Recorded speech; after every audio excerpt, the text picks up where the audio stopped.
سلام به همگی. خب ما اومدیم با پسر گلم و دختر خوشگلیم کوچول عزیزم قربونیشون بسیم. نگاه دوتایشون حسودی میکنن، تمیزشون کردم. بچه اینم مزرعه است که بهتون گفتم، مثل مرغ و جوجه و اردک و اینا هم داریم.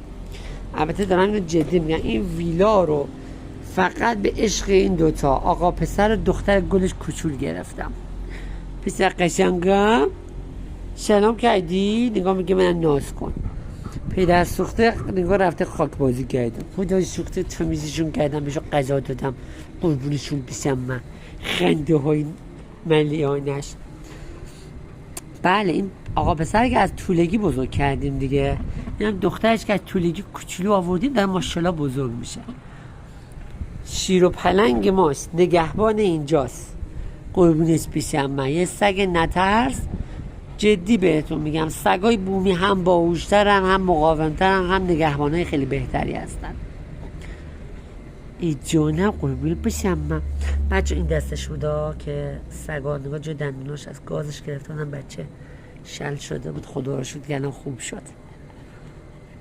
سلام کردی به همه؟ بگو سلام، بگو سلام. ای قربونت بشم. من با این مامان کوچول کوچول کوچول بیا بشه مامان، بودو بیا بشه مامان، بودو کوچول قشنگم. پسر حسودی میکنه، دوست نداره زد کوچول بیا سمت من.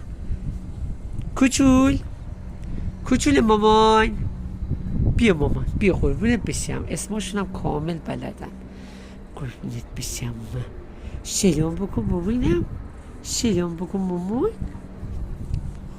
کوچول قشنگم قربونت بشم. بذاری بیا بچه ها ببیننت، لذت ببرن. بردم تمیزتون کردم.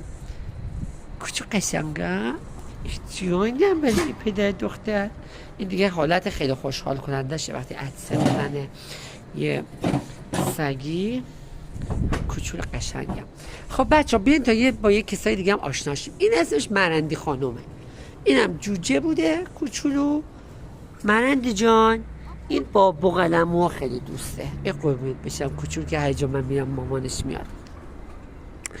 بعد خدمتتون عرض کنم این جوجه کوچولو هم ببینید زیر مرغی هستند، یعنی خودمون بزرگشون کردیم. اینم از این جوجه ماشینیان که جوجه سفیدا رنگی ها، اینا هم بوقلمو، اینا هم از این جوجه ماشینیان بزرگ شدن.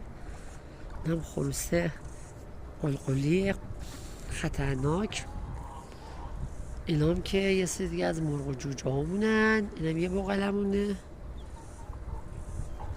اینجا بزرگ بود ما گفتیم برای